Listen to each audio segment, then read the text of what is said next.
I just want to thank everybody for raising their hand and participating in Global Entrepreneurship Week.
So we're about to get started. We have some more speakers coming in to share some expertise and showcase what Las Vegas is all about.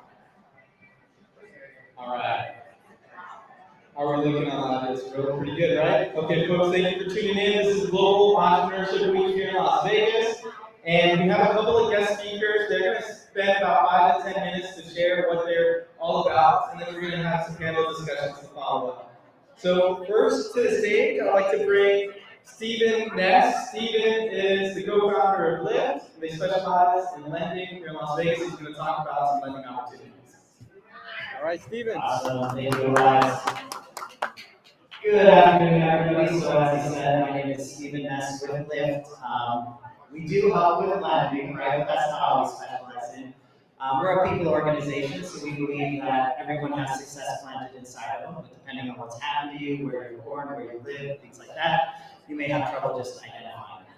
But, as I promised Elias today, I'm here today to talk about one of the main things we do, which is capital engagement. So I've worked in financial services for over 25 years. As an organization, we've developed lender relationships all over the nation. So we can help anyone find capital in literally any situation. Now, what's really cool is I want to talk about one specific thing today, and that's the SSBCI program. So, if you are an entrepreneur, you've been in business for 1 year, you have at least one W-2 employee, you have less than 100 employees, and you make less than $5 million in revenue, there's a lending program right now available. You can get up to $250,000. It's through the SSBCI program. You do not have to be cash flow positive. I literally just got an approval letter for one of my clients who has a 6-figure loss year to date on the financial documents that we submitted to the lender, and we are approved. This is a very special program. It's only available in Nevada. So it's important that you connect through this program. It's backed by one of our local investment firms, Battleborn, but there are 6 different lenders that are approved to be a lender on the front end. So what you want to do is connect through with that. I don't work with all 6 of them, but I do work with one in particular called CRF USA. So if you want to connect with them, I'm happy to get you the info, connect you with them. You can literally just Google SSBCI, or if you want to jump on our website at Lyft, L-I-F-T-N-U, as in liftinU.com. You can submit an inquiry to connect with me there, and I'm happy to get you any of the details. What's really cool about this program is that it's very affordable. So the application fee is only $300. If you want to go get an SBA loan right now, you're going to pay about $2,500 as an application fee just to go through that lending process. So it's a cheaper way to do it. And the reason they're able to do this is because they're 50% backed by the state. So just like an SBA loan where they get 75% backing from the federal government, the reason they're able to do this loan is because they get 50% backing from the local state program that's been created for them. So that's the biggest thing I want to share with you guys. The other thing I would just echo what I heard earlier is like, just because you don't have money today does not mean that money is the solution to your business problems.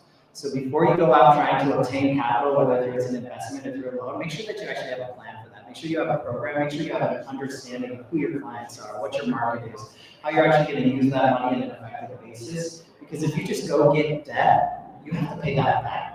right? And if you don't have a plan to pay it back, then I may come to you and say, this isn't the right way, right? Like you need to focus on creating a better plan. So just remember that when it starts sourcing capital, and just remember this as well. Just because the bank says no doesn't mean you're not lendable, and just because they said yes doesn't mean you should take that loan. There's lenders all over the nation. While we don't have a lot of them here in Las Vegas, there's a lot of CDFIs throughout the nation that are lending in this state because of the way we're growing.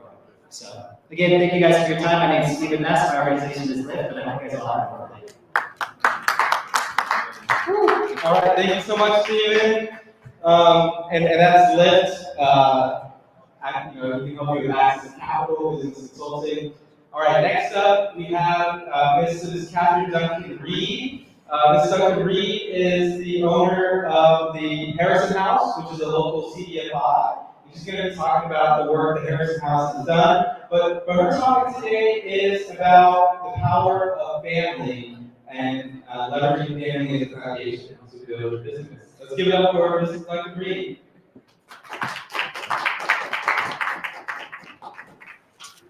Elias. Yes, you got it. Well, when you get a call at 9 o'clock in the morning and you're asked if you can be at the Ahern Hotel to speak for 10 minutes, I said, who's going to be there?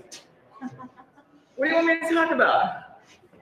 He says, I want you to talk about entrepreneurs and ecosystem builders in Nevada and across the globe. And, you know, he forgot to tell you that I am Minister Katherine Duncan Reed. And so when I think about an ecosystem in business, the first thing that comes to my mind is, what is an ecosystem? And what was the first ecosystem that God made? The first ecosystem that God made was called the Garden of Eden. And so if we're to have a sustainable ecosystem, we need to have an environment that's conducive to business. And the next ecosystem God put in place was that of the human family. The human family is the only institution that was made by God. So to have a successful business, you need to have a great environment for your business and a type of people, starting with yourself, that's going to grow and make that business successful. So what kind of person do you need to be? What do you have to do to be in business in the first place? You're not going to do well with a lot of baby mama drama. I'm just here to tell you. All right? So the first thing the Bible tells us to be fruitful, multiply, and then take the benefit. So what does that mean? What is being fruitful? Being fruitful means grow into maturity so that you can take care of yourself and not be depending on other people for your own existence. Being fruitful means having a stable, firm foundation where you're not committing things that are what they call sinful. Messing with your neighbor, lying, stealing. You know the 10 Commandments. Keep those really dear to you as you step out in business, because you do need ethical business practices. So we start with ourselves. We become fruitful. We grow to maturity. We get married. We have a family. That's how we multiply. We unite with other families. We have a strong neighborhood, a strong community, and a strong nation. And we talk about what kind of environment do we have to grow business. We need a peaceful environment. How can we possibly talk about the great business ventures we're going to be in when we're expecting a bomb to be dropped on us from another country? Are we constantly dropping bombs on other countries? How are we going to bring about that sustainable development goal that the United Nations is asking us to do, which is peace, justice, and strong institutions? So with that, you keep my time because I'm a minister. Okay, so let me just tell you, you can have everything you want to be mature. Here's how you have everything you want. I'm a living witness. You have to first have your own blueprints. Make a list of all of your desires. It doesn't matter what they are, because your desires are like your spiritual blueprint. You have a physical fingerprint. That's who you are. That identifies you physically, your fingerprint. Ask the FBI, the Justice Department. You get a fingerprint. Your spiritual blueprint is your desires. What is it that you wake up every morning and you would do whether anybody paid you or not? Write those down really, really quickly. Go ahead. This is exercise you can take. And you can have everything you want. You can have all your desires met. if you know what your desires are and follow your spiritual blueprint. You have to be grateful. In two things. You have to be grateful by saying thank you, God, for everything that you have, everything that you want. Be grateful, thank God like this. Thank you, God, thank you, thank you, thank you, Jesus. Okay? And know what you want. How am I doing on time? Okay, so I've got Harrison House is a house that stands for what are we going to be in the future? Harrison House talks about racism, quite frankly. So Harrison House is a place where you can come to learn about African American history and foster an appreciation for our history and culture. And we're a great tourism attraction. And we're looking to build a tourism destination for those of you who are not from here. How many of you are not from here? You're all Las Vegas, okay. So come to Harrison House. We can talk about not only coming in and learning how to deal with other people and other races, but the most important thing is how do we live on the planet? So I'm going to tell you about 7 ecosystems that you need to be concerned with. Energy, number 1. Where are we going to get our energy? How do we save energy, whether we're in our homes, electric vehicles? How do we manufacture energy? We're looking at green energy technology, batteries. These are 7 industries that you young people want to be concerned with. Energy, number 1. Transportation, I hope you're taking notes. Energy, transportation, water, waste, food, housing, and communications. Those are the 7 fastest growing industries on the planet if you're trying to find your way. So to sum up, the power of the family as a foundation for business, for building business, that's my topic. The family is the only institution that God made. If you want to be very, very successful in business, get your families together first. Be fruitful, multiply, and take a dominion. Dominion means having ownership. And unless you are an owner, you are still a slave. Thank you very much. All right, thank you, Ms. Duncan. You've been really active in the community, doing a lot of community advocacy work, and folks, I encourage y'all to visit the Harrison House and do some cultural preservation work as well. And if I could just add some things to what you're sharing, I see a lot of friends here, and I see a lot of relationship building, and we're always going to be better together. And so that partnership with other folks to build is the way to go. We have one more speaker, and then we're going to move on to a panel discussion. Thank you. Any questions? Okay, thank you. Thank you so much. Woo. All right, let's bring it back to the world of finance. I would like to bring up Kurt Walker to stage. Kurt's the founder of Venture House and is doing some interesting things, bringing investors to the Las Vegas ecosystem. Kurt. All right, thank you, Elias, very much. For all of you guys that are watching, how many of you guys are fans of Vegas? That should be everyone. How many of you guys know how awesome Vegas is for business? Maybe that's less of that. How many of you guys know this is one of the best cities in the world to found your business? Okay, also for the investors that are listening, how many of you guys know that you should be paying attention to the opportunities here in Las Vegas? All right, let me give you a number. We all know that 40, 50 million people come here on a yearly basis. But how many of us know that we have 22 million people a year that come for business? Not just to play, not just to do hospitality, but for business. So that means we have the largest convention business in the world. If you take the next 2 closest cities, we're still twice the size of that. That's how much Vegas has got to offer. So these people are flying here with a purpose to consummate business. So I look at that and I say, you could live in another city or you could just come hang out on the strip. And as an investor myself, I think about the fact that I get an insight, I get a view into the future of all these different verticals because you can actually hang out in the lobby with the leaders of all these different focuses, right? So one week I could be learning about real estate at the Blueprint Real Estate Conference. Next week I could be at Money 2020, I could be at Magic, I could be at CES coming up in January. So these are some things I think that people overlook. It's the best networking city in the country, hands down. Also, there's only 3 states in the country, unless you're crazy and want to move to Wyoming and live in the snow, that are great as exodus tax states. I call this exodus because what I'm talking about is when a founder is about to exit their company, they magically find themselves in Henderson or Summerlin because we're one of the 3 states that has a really great tax advantage structure. It's also an amazing place to live. So now why am I spending all this time talking about this? I'm talking about this because I think that people have a misunderstanding when it comes to the value that Vegas has to offer and why VC like myself, even though a lot of the deals we've done in the Rocky Mountain region, why we would choose to be here in Las Vegas. So we're going to get into that. Real quick also, Elias asked me to share some insights as a 20-year veteran in the funding space. I created startup lending companies. I've been doing that for 17 years. I've been a VC for 8 years. I've been venture debt for 6 years. I'm currently working on building a software platform to automate the fundraising process. And we have a bunch of community stuff that we've done. I want to share with you the insights. I kind of look at myself as like an obsessed fundraiser. Absolutely obsessed with where is the capital hiding out and how do we create alignment to it. In this market of founders thinking that targeted funding every day, there are companies being funded every single day.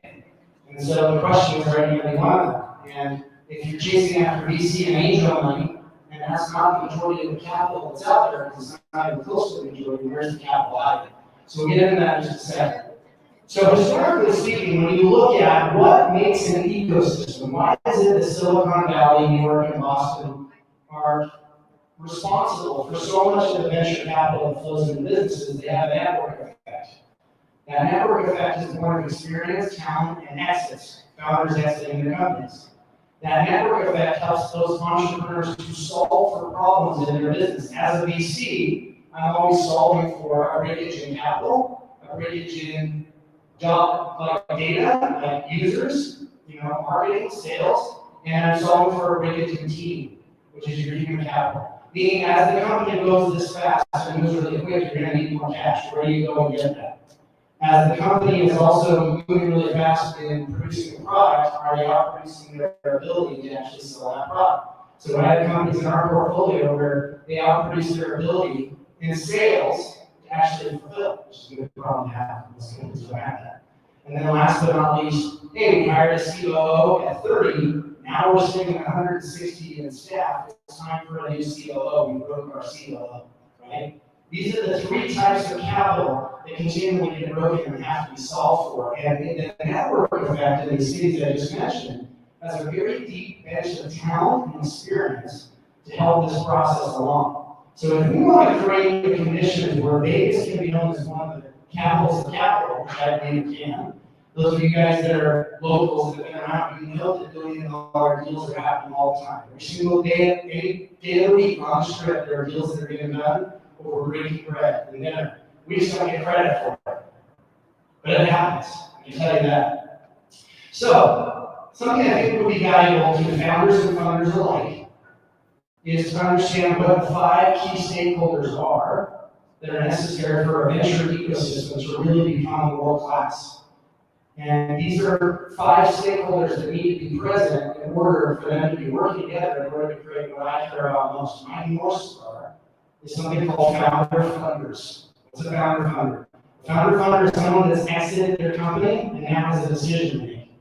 I just made $100 million and I have a choice. It's always the same choice. Do I do it again? And if you exited your company, you're far more likely to go do it again. And if it's not that I do it again, then it's who am I going to invest in?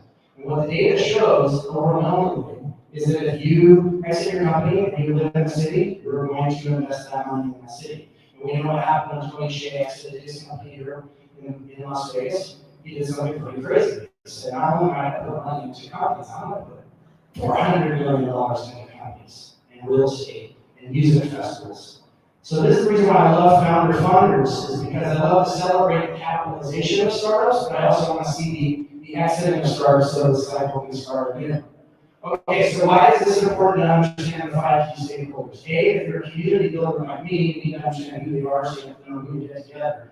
And second, you also, as a founder, can harness these relationships with these key stakeholders in order to make sure your company has all the resources it needs to move very, very, very fast. Okay, number 1, universities. Universities are typically at the center of a great ecosystem, not necessarily because they understand entrepreneurship, sorry, universities, but because they are the nucleus of a bunch of bright young minds that don't know what they don't know and are trying to innovate. And so they can either be an important part of that ecosystem or not. There's also this thing called tech transfer, which is where they come up with ideas and technology that can then be moved into the commercial space.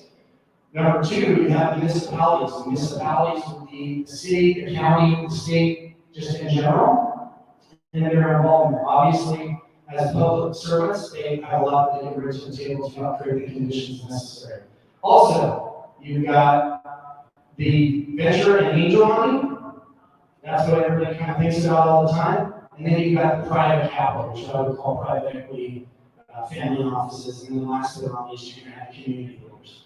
And the community builders get everybody together, and they make sure that founders have a place that they can call home. Small businesses have a place that they call home. So the reason that we founded Venture House, we have a series of 10 and 20-bedroom mansions that we own, that we throw our own events at. Every single month, we throw the largest entrepreneurial gatherings on a consistent basis here in Vegas every month. And we're going to continue to do that, and we'll do that in other cities as Venture House spreads in other cities.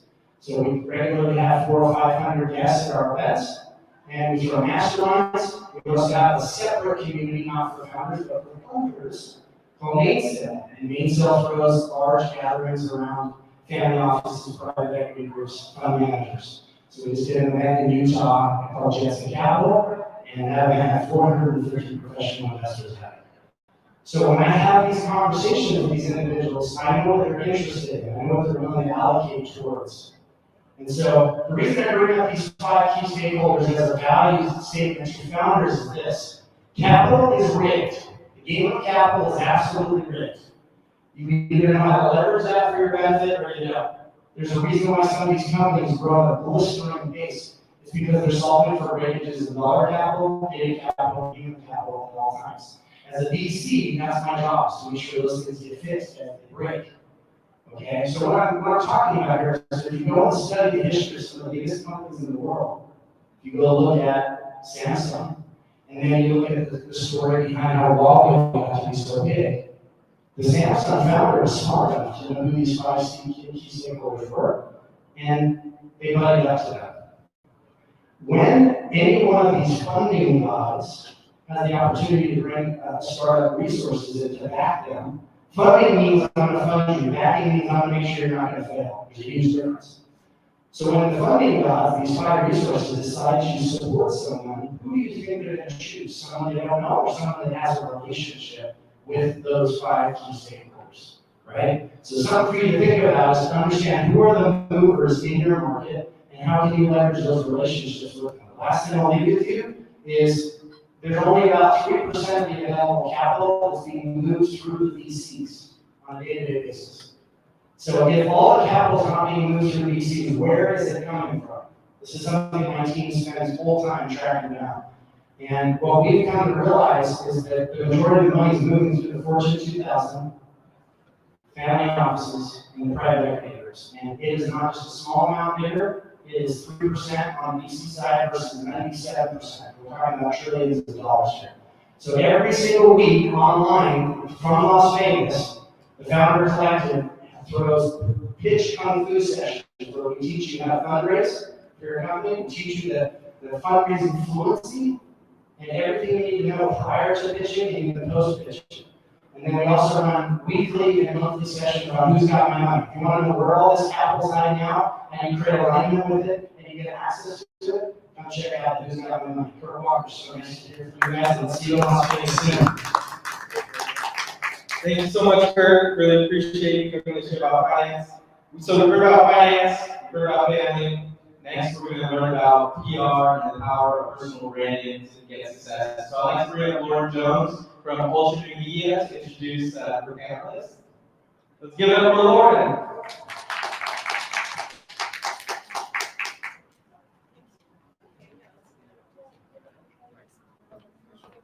Hello, everybody. Hello. Thank you for showing up. She's like, oh.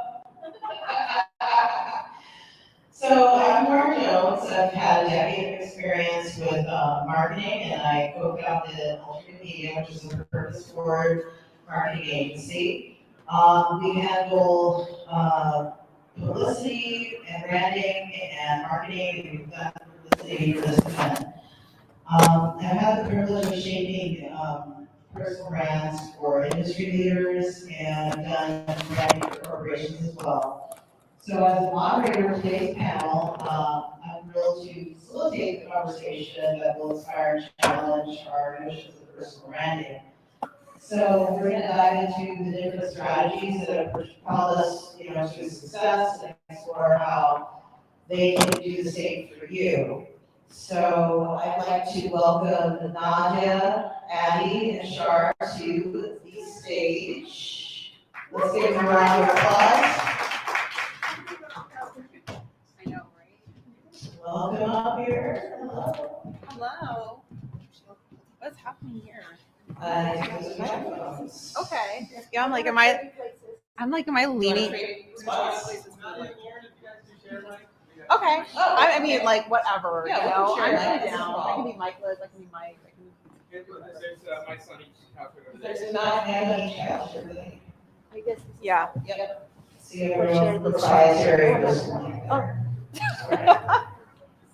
Cool. So I'll start with Shar. If you could introduce yourself and tell everybody what you do. We press the microphone. You press it down. You gotta press it down. Okay. Just keep pressing. Have it on. Testing. Perfect. Yes. Give us a little way together.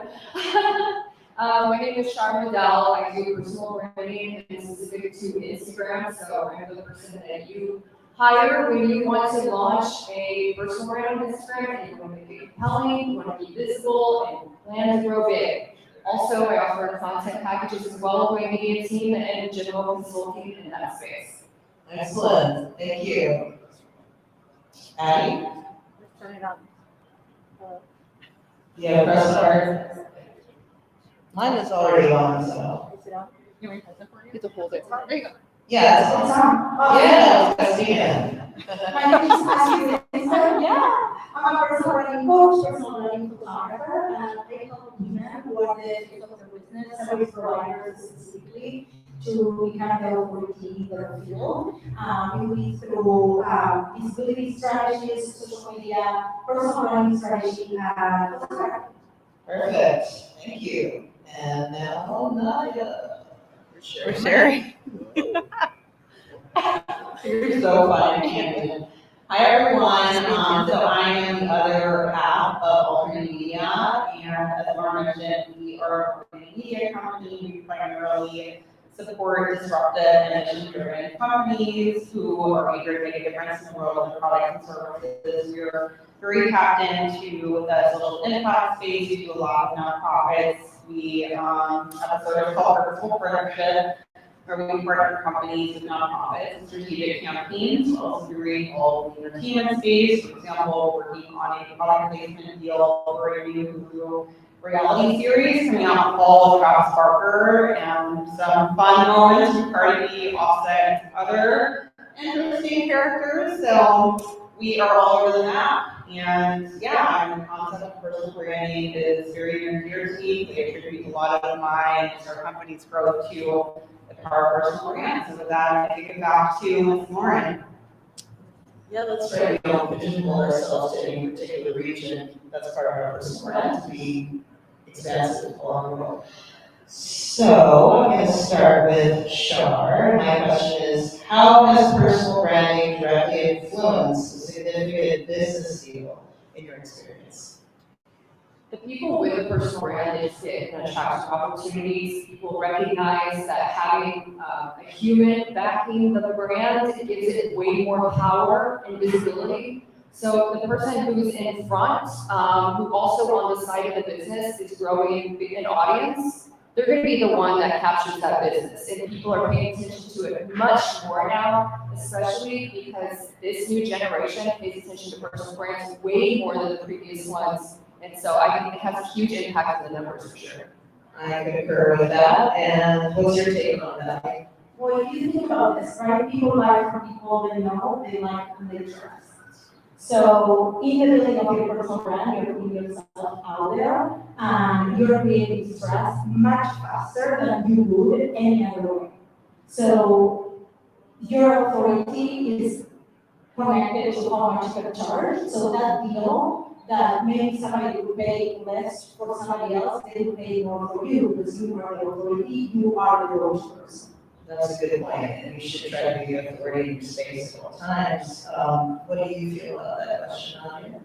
Oh, yeah, that's right. I think this is gonna happen like throughout the duration of this panel. No, it's not. I'm gonna remember every time. It is totally cool, we'll figure it out. So you're like really wanting to know specifically about a specific occurrence, right? Like how a personal brand is related to a particular business opportunity or like collaboration, right? Yeah, and your Okay. personal experience. So, like for example, I think a lot about social impact, giving back, whether your platform for good. A huge part of what I do in our entire ethos is for profit are not mutually exclusive. So I share a lot about this. It's a huge area of passion for me. So I want to say maybe like, God, was this long ago? Like 2017, I had somebody reach out to me to see if I might be interested in taking an initiative called GEW, which is very focused on raising awareness for the homelessness epidemic in LA, New York. I was actually in LA for 14 years from moving here in February 2020. I was in LA at the time and I got this message. And I said, absolutely, and little did the person know, reached out to me, I actually had my own brush with homelessness back in, God, 2005. I was really homeless for 2 weeks, it was very scary, and, you know, it was a whole thing. So I was like, oh my God, this is, I'm in LA, this is maybe very passionate about, it, all trying to figure out, et cetera, et cetera. So I got involved, and the reason she reached out to me, I was very vocal about my passion about these issues, right? If I was kind of obfuscating that or just not putting myself out there in that way, I would, you know, receive that message. Long story short, that relationship being involved in that initiative led to Alterate Media becoming a marketing partner for what is now the biggest fashion tech convention taking place every year Fashion Week called Fashionation. We were responsible for their inaugural launch, and now it's literally blown up, so very exciting. Very good. I would like to add something to that, because the way we met is the Yes. same concept, right? Yes. Like, your personal brand is literally the mark that you give the world, it's not anymore just a product that you offer. So one of the reasons you reached out to me is like, you saw me somewhere, you connected with my message, and then you're like, oh my God, you're here, come over. So if you go back to opportunities, which is where you talk, it's all about coming back to the personal branding and you utilizing who you are, each one of you. Absolutely. And we talk about like fashion trends and TikTok trends, but what about the emerging personal brand trends that are out there, Shar? Specific to like just the use of content in social media and personal brands is like a huge trend. People are using like infographics and visual storytelling.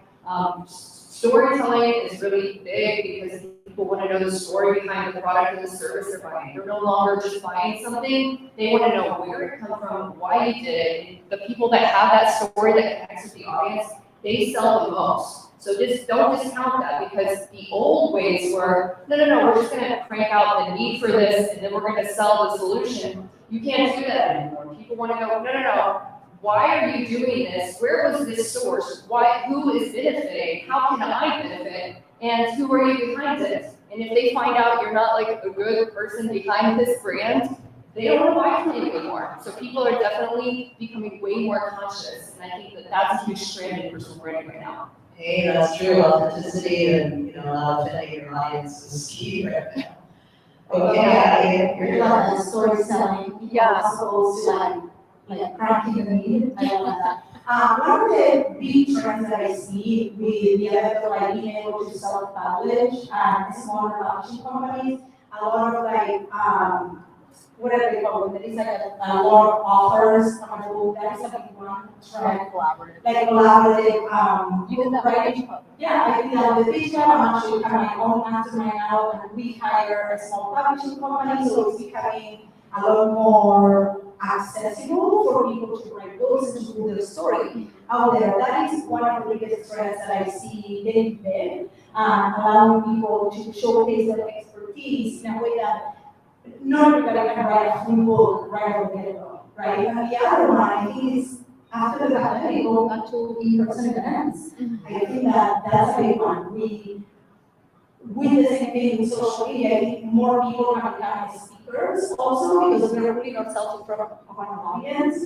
Back in the day, not everybody could do that. So I think that public speaking, more broad, and group publishing. Accessibility and democratization are always good things, so thank you for that. And Nadia, what's your take? I love how your brain got about that mic pass right there.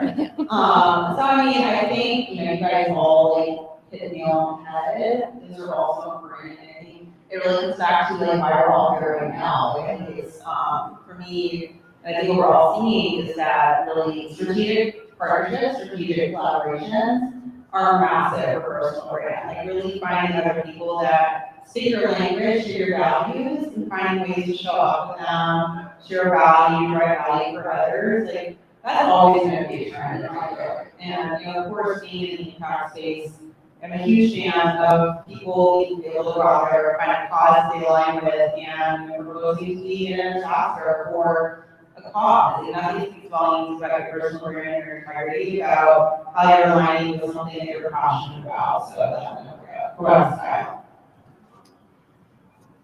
All right, and we're gonna go a little dark now. You said you're gonna go dark? Yes. Very intense question.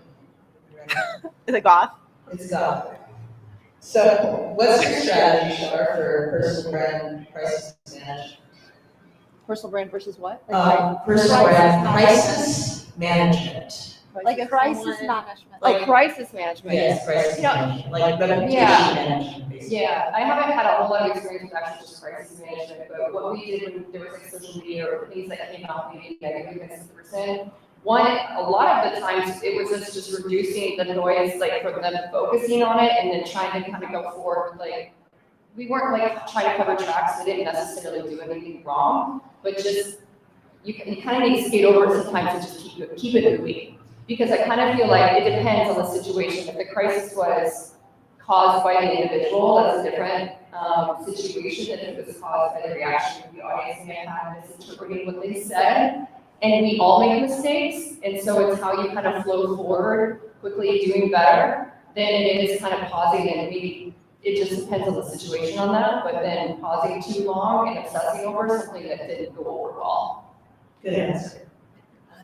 So I don't think that haven't had a lot of crisis management experience either, but I think that one that came to mind is that we started secret recently, which is not necessarily personal brand, and they these crazy pivots and going back and they're going back and forth. And I think that with crisis management, it's all about transparency, right? Because people want authenticity and we're all humans, going back to people loving the human behind the brand.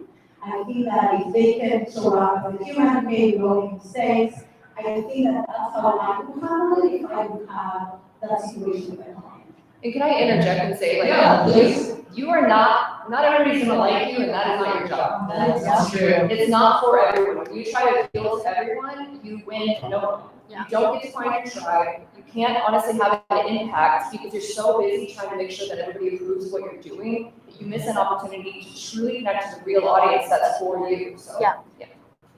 Amen to that.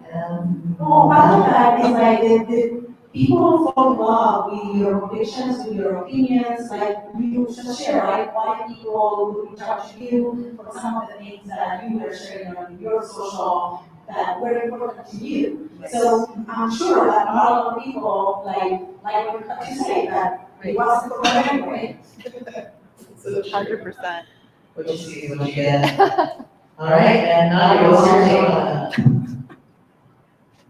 Yeah, I mean, I think with personal brand, you have to make a choice. Are you going to put yourself out there to please other people? Or are you going to put yourself out there because you want to show up as you are and your values and in your integrity to attract people that are in alignment with you? Yep.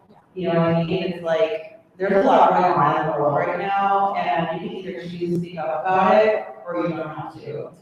I will be often that person that will speak up about something, even if my opinion is not necessarily the norm or on trend. And if I lose followers for that, I give up. Like, I'm sorry, I just don't. So that's me, right? But like, not everyone's going to be at that level. Not to say you have to be, but to, you know, get to the point where you really, truly don't care about the ramifications of making a statement, like, that takes a while, right? It's really about building your confidence and whatnot.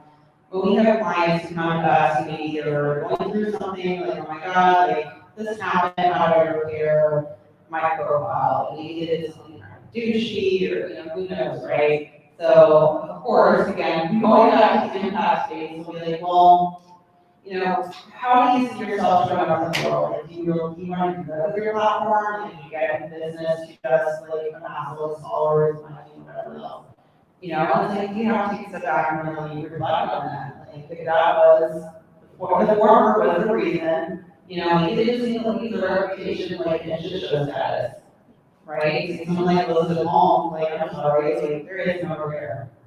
Straight up. All right. Oh my gosh, there's no redemption? No. Oh my gosh, I think, I don't know, that's very confusing. For some of you, it's over. You can exit right now. And you can exit right now. Yeah. Get him. Come on, Dave. Let's take you honor. All right, so self-reflection is retrospective and introspective, right?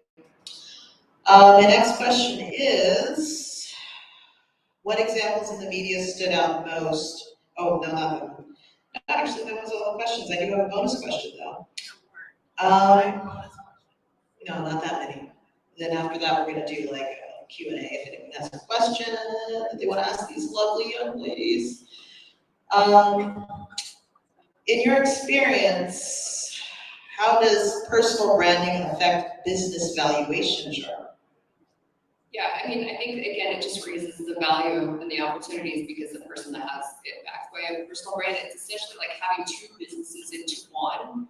And so I've seen, you know, like a couple of my clients that I've worked with, like, I don't know if some of you may know Cody Sanchez. I was in the beginning stages with her for the first 18 months, and she wasn't well known in the beginning, and then watching her rise and build a secondary company. I mean, she already had like 26 businesses at that time. But the team that I was on, we grew it to a a 7-figure company while I was there, just based on the content in her newsletter.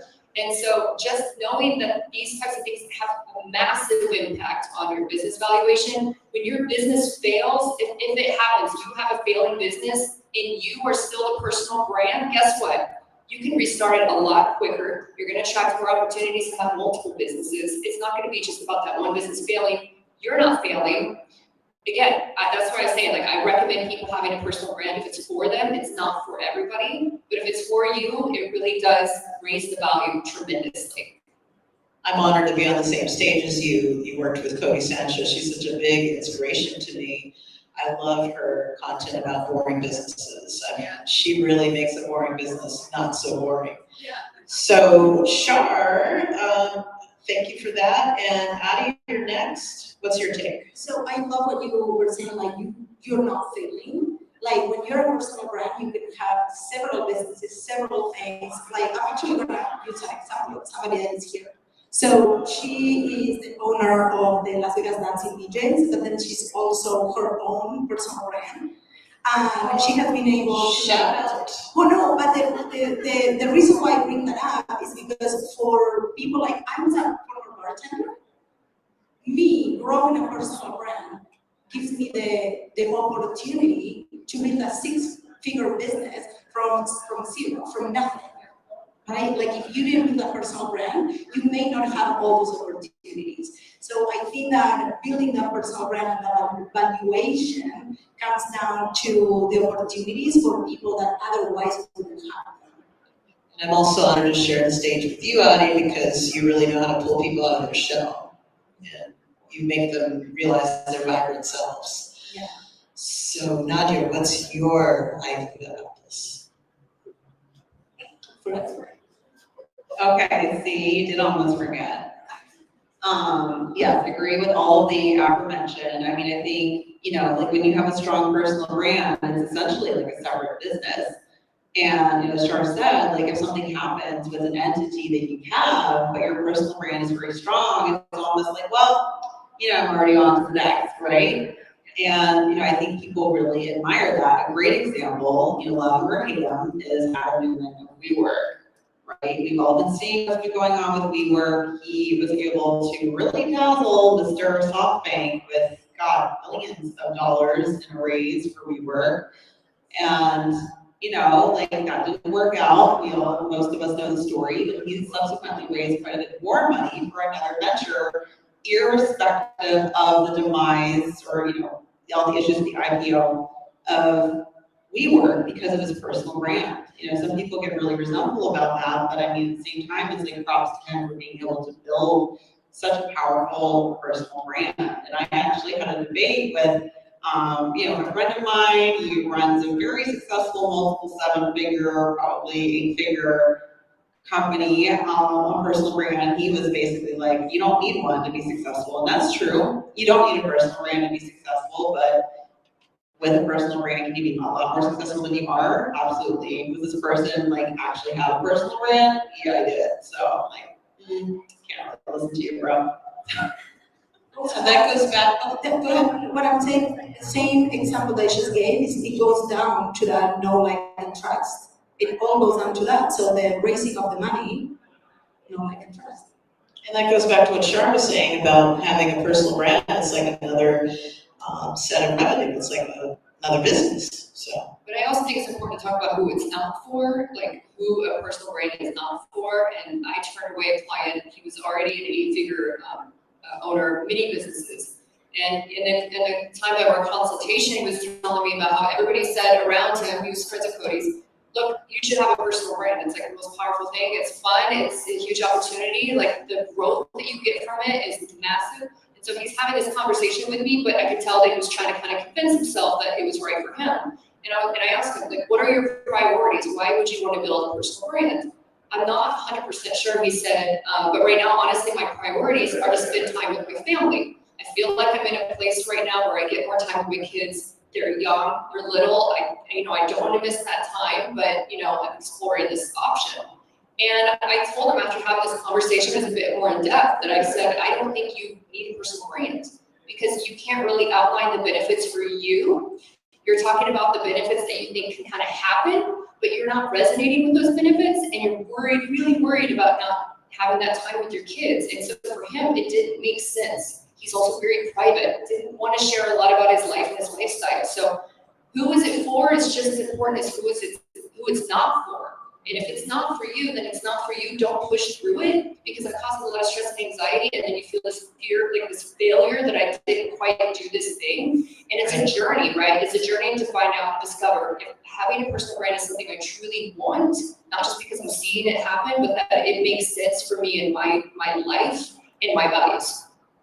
Very good. And I just want to say too that, like corporations, they're considered people, right? So if you look at Nike, they don't really do a lot of advertising. It's mostly about their brand. So you can incorporate that into an individualistic, humanistic branding as well. Yeah, like the story part of it, but not necessarily encompassing the whole picture and content strategy plan. Yeah.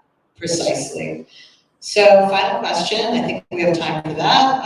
How do you measure personal branding ROI? It depends on the client, so and it's going to be a little bit different. Like most of my clients, because I do coaching and consulting, I'll ask them what their goals are.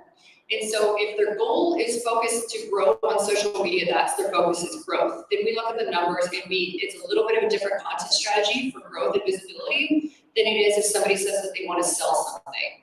And so sometimes it comes through phases where our focus is on growth, and then we go through a phase where we're focused on clicks and sales. And so just an example, Michael Sartain is a client of mine I've had for a year and a half. I started out managing his account.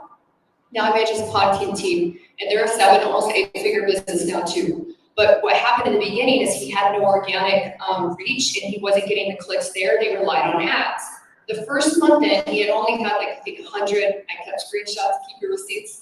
They had 100 clicks to in Instagram to his bio, to his actual course, and we went over 1,100 clicks within the first 3 weeks that I took it over. And they were able to outgrow their revenue in organic sales from Instagram and YouTube than their funnel from just Facebook ads and YouTube ads. And then we kind of even out, like we both get a little bit better as we go along. But having that organic funnel is huge. We were able to measure like what content was helping them sell more and then double down on that. And now we're like focused on a growth phase again, and then we're gonna go through another one where we're focused on sales. So you want to know what your focus is first, whether it's you, an individual, your clients, and ask them like, do you want to just grow in numbers first and then focus on sales, or are you trying to do both? And I recommend that you kind of go through phases for that. So, okay, so I love that. So one of the things with me, because my clients are usually small business owners, women, that they are just starting, we focus on tiny audiences. So a lot of that goes back to really knowing where your sales are coming from. And I think that a lot of people don't track that, like where these people see, especially small new business owners. They're not tracking that. They're like, oh, I need to have content, I need to have content. I'm like, yeah, you do need to put content out there, and you also need to know what is converting, what is actually getting your people's attention. And because we do just more than social media, we also do a lot of visibility, speaking, trainings, all of that. Okay, where did people see you? So having a system on the back end when they are having consultations or when they are having sales, it can be as easy as asking where you hear about me, so they can look back to what is actually working. Before I hand the mic to Nanda too, I just want to say that all of our shoes are personal brands. They have This is our personal brand right here. Yeah, exactly, because you've got Betsy Johnson, you've got Carl Lagerfeld, I've got Steve Madden. Are those I don't know what examples? brand these are. I don't know. I have some shiny little batteries. Yeah. So it's like our personality is in shoes. Yeah. Shoes, really good example of personal branding, exploding and expanding. So, Nanda, what's your take? I love this. I'm gonna go out and get some more shoes. I'm always down for that. Yeah, I mean, everything that's been shared is so awesome, but you know, I know for some of you out there, whether you're here in person or watching, the word like investment, you might not yet have the resources to invest in, you know, personal brand coaching or paying a retainer for somebody. So in your case, the investment might be time. You know, time is a huge investment, and building a personal brand takes a shit ton of time, especially when you're going at it by yourself. So you really, you know, going back to what Char was saying, Maddie as well, you know, you really want to think about what are your goals. Why do I want to build a personal brand? Is it because I need to establish myself more as an authority to get more eyeballs on my business? And we tend to work with a lot of founders of companies. So when we're working with personal brand, we're often also working on corporate branding at the same time. But you know, we advise, you know, we're like, look, we want you to avoid something that we call MFS, which is an acronym for Faceless Founder Syndrome. And you know, they're not always so keen on that at first, but you know, we're just big advocates of putting themselves out there. So we have to say like, hey, like, we want you recording so many hours a week. We want you to do that. We want you to do this. And you know, sometimes that ROI looks like, all right, well now I got like 5 opportunities in my inbox because I've been putting myself out there for content. For example, we're working with a CTO right now to build his personal brand because he's up for a very high-ranking executive level position at Walmart and also trying to build a coaching program for other leaders in tech. And so for him, the ROI is really looking like, all right, I've got like 25% more like folks accepting my connection requests that are high authority and that want to like potentially join an accelerator I'm building that I did last week. It doesn't always have to be directly to money. So you just want to be clear on like, what is an ROI? Good point. It's not always about the money. Show me the money. Okay, so I'm going to let the audience ask any questions they would like to ask these lovely young ladies. Anyone out there have a question? Megan, do you have a question? An inquiry? I'm sure Megan has a question. Megan has a question. Dave has a question. Who has a question? You have a question. You have a question. So you were talking about there's people that branding is for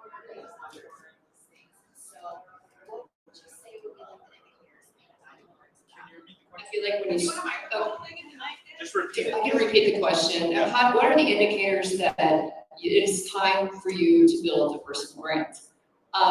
You start thinking about that question in your mind as one of the indicators. You start looking, doing a little bit of research yourself. And I always tell people, there comes a time in a lot of people that I've personally experienced consulting and coaching where they couldn't stop thinking about it. They had a story that they wanted to get out. They had people that they wanted to help, something that they wanted to share, whether it was humor, laughter, art, a business, it didn't matter, but they couldn't stop obsessing over it in their mind. And they also felt like, I should have been doing this a long time ago. I wish I was doing this already. Like, what do I do next? And so there's usually that moment, right, when you know you're ready. Kind of like a lot of things in life where you're like, okay, I'm thinking about it, I'm exploring it, I'm starting to do some research on it. And that's generally when it's like probably time to start getting your foot in the water and figure out, maybe I hire someone to have a consultation so they can ask us some questions about what the beginning stages look like. And that would be, for example, like, what is your niche?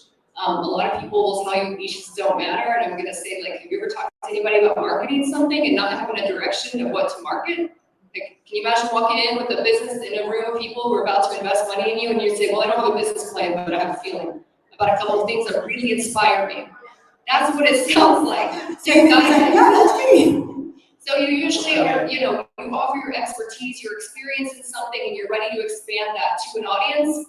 That's when it's time, when you're ready to share that with somebody. You are ready to share what you know best with other people so they can also do that thing or learn from it and grow too. To me, that's an indicator of when it's time.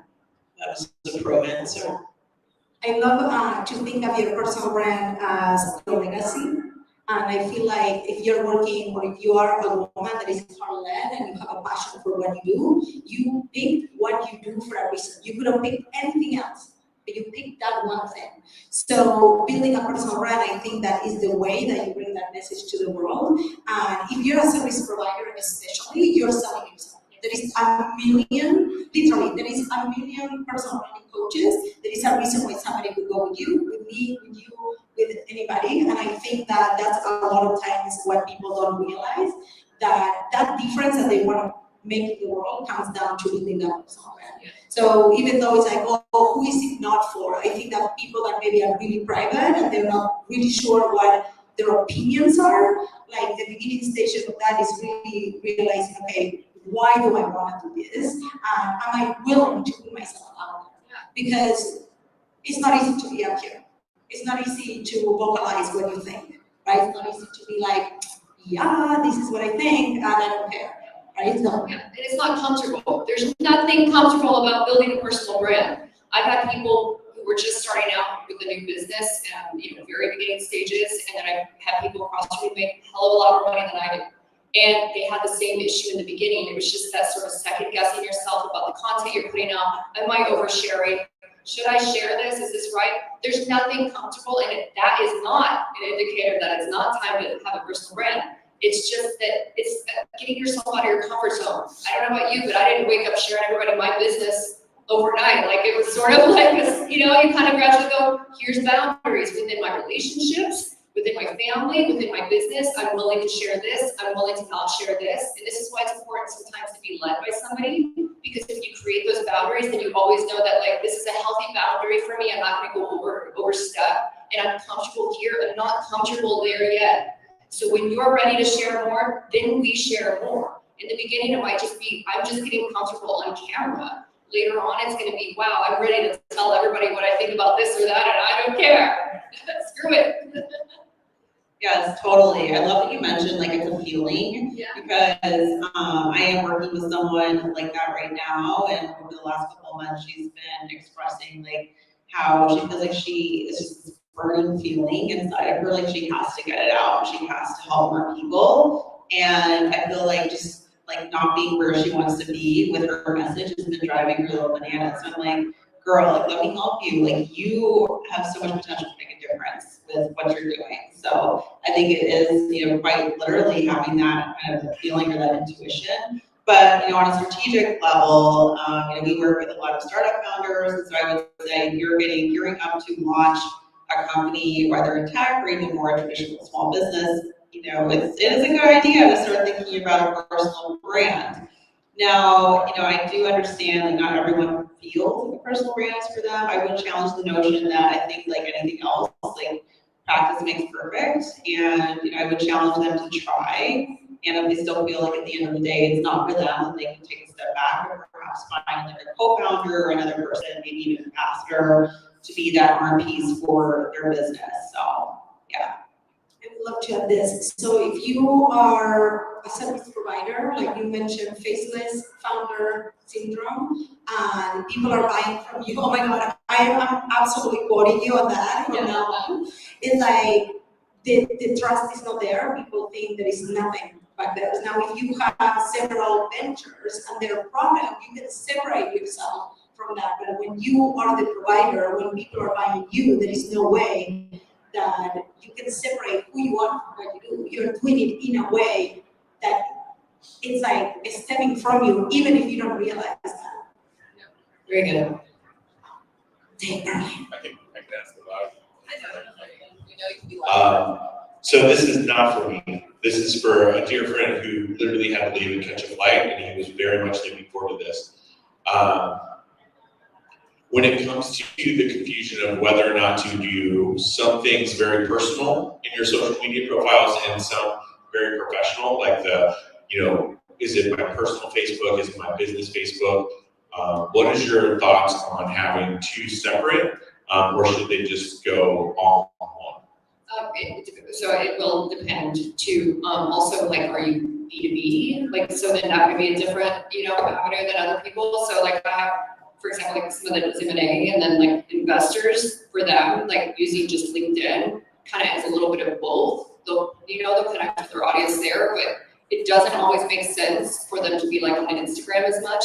But I do have somebody launching a course on Instagram right now. So for him, he is going to have an Instagram presence, and he's just going to use his personal one because it's so much a part of his day-to-day life that he's going to share anyway.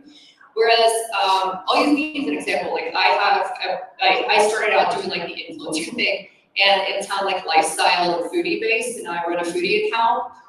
That is just something I love to do. It started out in that industry, and I don't want to let it go. But when I really moved into the personal branding and Instagram space specifically, I knew I needed to start a separate account because it's a different audience. That's how you know. Are there going to be two different audiences benefiting from what you put out there? Is one focused on friends and family? Then you should probably have a second one geared towards your business. And you should have a feeder account anyway in case something happens to your main account. I always believe in having a backup. So if you put all this time and money on a main account, you don't have a backup account, it blows my mind. I don't know how people don't teach that anyway, because a lot of accounts are getting hacked. So it is sort of like figuring out like what you plan on sharing, who your audience is, and then for many people, they do have a second account. For some, they just put it all in one because they weren't building and scaling an audience anyways, and they don't mind it all being surrounded around that thing that their goal is for. Very good. I love that. I love the backup account. So for me, one of the interesting things is I believe that the overall umbrella is always you. So what I tell my clients is start with one account. Start with one. Start sharing and then start testing. Because the moment that they start kind of like, if you have 3-4 businesses and they're separate from you, it makes sense to have different accounts. But if everything comes through you, again, right, service-based, trust-based, it's all the same account in my point of view. Like when I started, I had the portraits that I used to do 10 years ago. Then I had one for triathlon. Then I had one that was my personal. Literally, it's all one. It's all me, right? So last year I did triathlons, and we had almost every one of my clients and followers were like, "Where can I follow you? Where can I see what you're doing?" I was like, "What?" Like people were literally, and this has nothing to do with what I do for a living, but right. So I think that having that overarching like account that it's all about you, I think it's a great moment.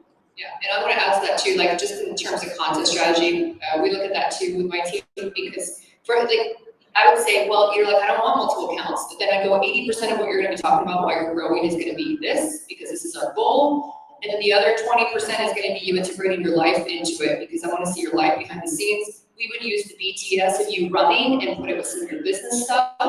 And we would combine the two, kind of like marry them together so that way it flowed and made sense. People would be listening to her advice, maybe like, a voiceover, while you're talking about business, but she'd be running outside. That would be an example of how you include them together. And I think integrating your lifestyle is also important and not trying to keep it separate if you can.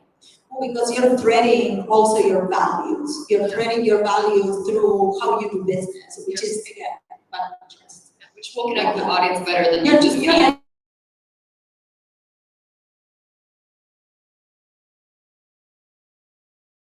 Even something like I mean, I see people do it.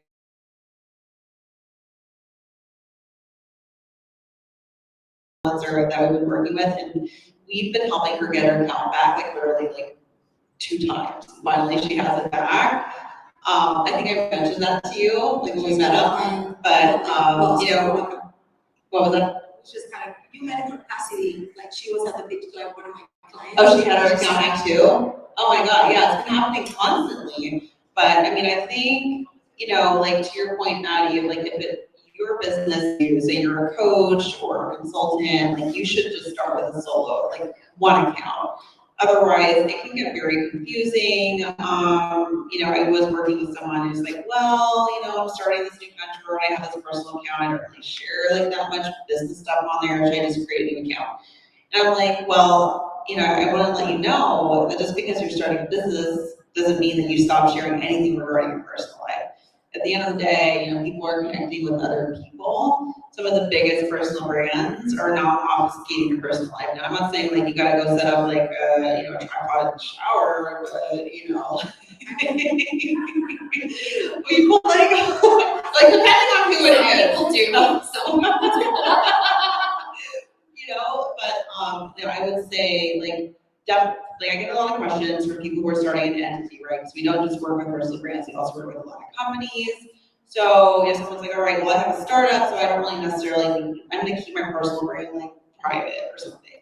And I'm like, no, like I would challenge you not to do that because you want to treat like your personal brand as a potential development for your company. Like as an example, Laura and I each have our own personal brands.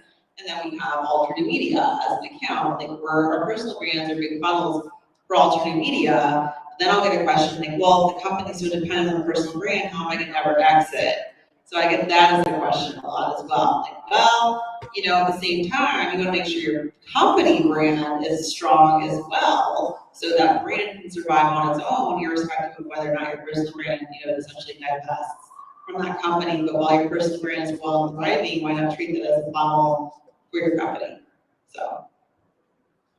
Yeah, then if you have a backup account too, you can always archive that too, and then when it's ready to come out, you just bring it back up. So I want to thank you ladies for your engaging conversation and great answers and professionalism today, and I want to thank our audience for watching. Just let Elias, I guess, take it from here. Oh, Megan, pass it over to Megan. Oh, but let's keep you guys in the floor. Thank you. Yay! Thank you.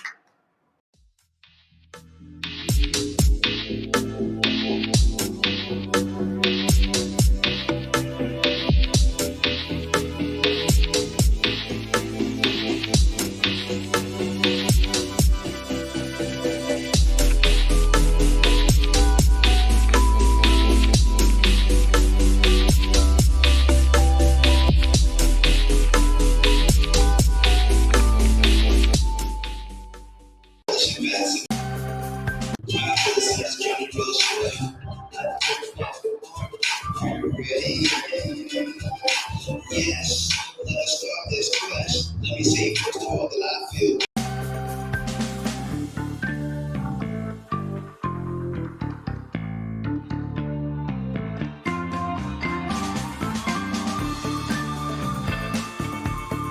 I just want to thank everybody for raising their hand and participating in Global Entrepreneurship Week.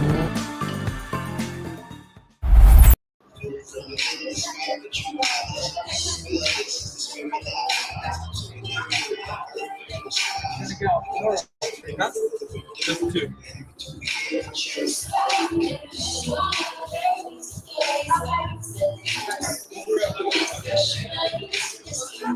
Right there, yeah. Yeah. I walked into the 2 chairs in the middle. Yeah, that was good. It was amazing. You see the background.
Huh? Is that David the music?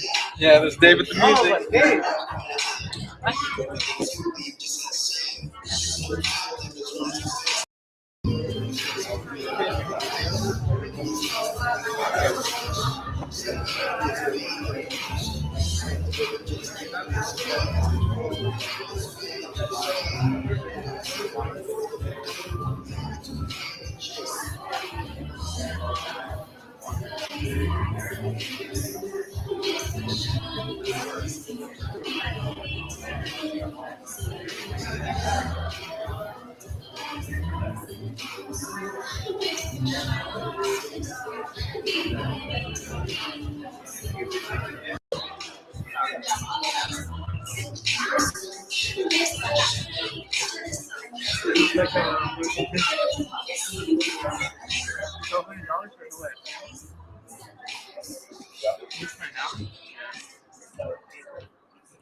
Take this one.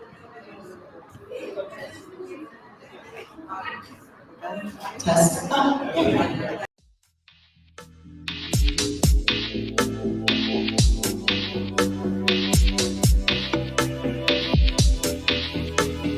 And so we're gonna just have a little, we're good?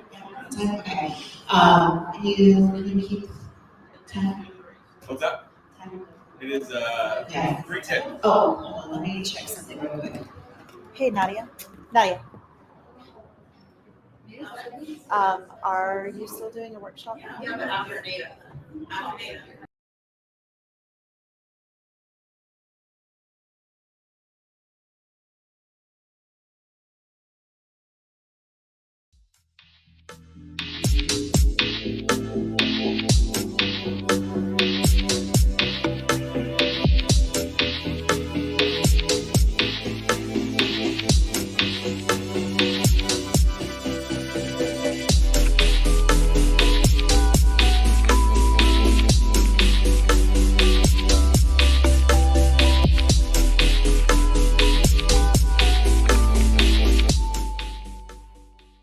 Come sit in the front so we can get some questions from you, and that way we can customize it towards whoever here is in the room.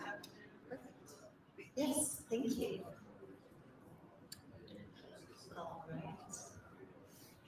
So, Yeah, you're welcome. Joining me and coming here and taking your time to just kind of share your journey, share your expertise.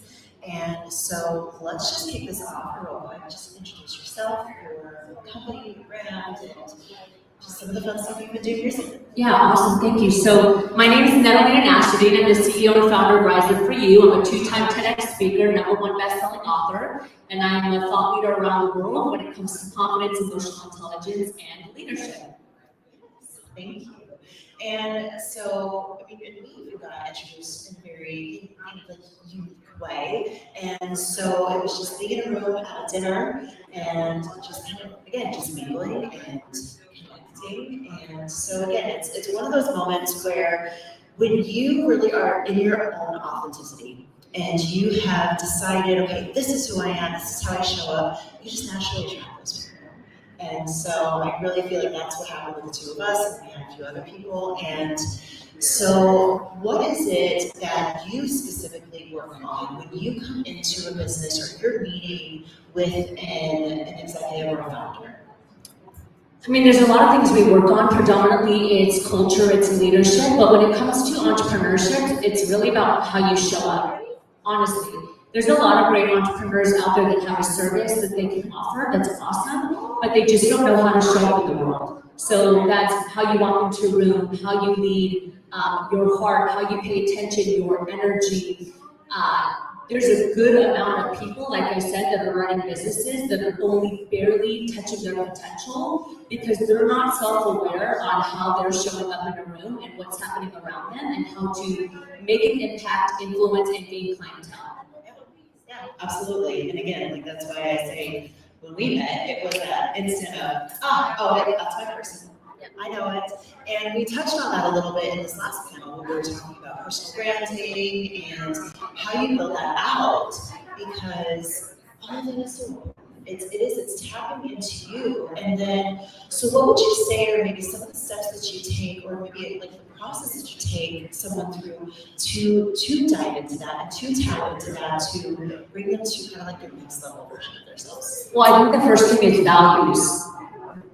Like the amount of clients that we work with, that when I ask them what their values are and what they stand for, they have no idea. No idea. I don't care if you're a high-functioning executive, if you're a multi-millionaire when it comes to entrepreneurship. I have looked at clients from around the world and said, who are you when you take the job away, when you take the title away, and they just stare at me. So if you don't know what you stand for and you don't know what your values are, how the heck are you going to show up in a room in a certain way? So most people, if I were to ask them, what are your top 3 values that you want to emulate, or your top 3 emotions, they would say something completely different than how they're actually showing up. So for example, one of my values is confidence. I can almost guarantee that 100% of the people that I come in contact with are going to say that I'm showing up confidently, because that's a value of mine, right? But many individuals will say, oh, one of my values is present, kind, loving, but they don't show up that way. Meaning that maybe their posture is closed off, their energy is disconnected, they're not present anymore with the individuals that are in the room, so their values are not in alignment with their presence and how they're connected to people. And I always use myself as a prime example because I consider myself to be an expert in everything that I teach, not only because I studied it, but because I lived it.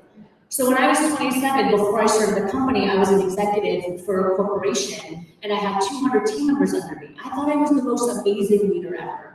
I was like, yep, I'm the best. I have an open door policy. Like, I'm so cool as an executive, and not one person came in the room and talked to me. And then after a while, somebody said, well, you're kind of intimidating. And I said, no, I don't think that's true. And another person said, well, you're kind of intimidating. And I said, no, that's not true.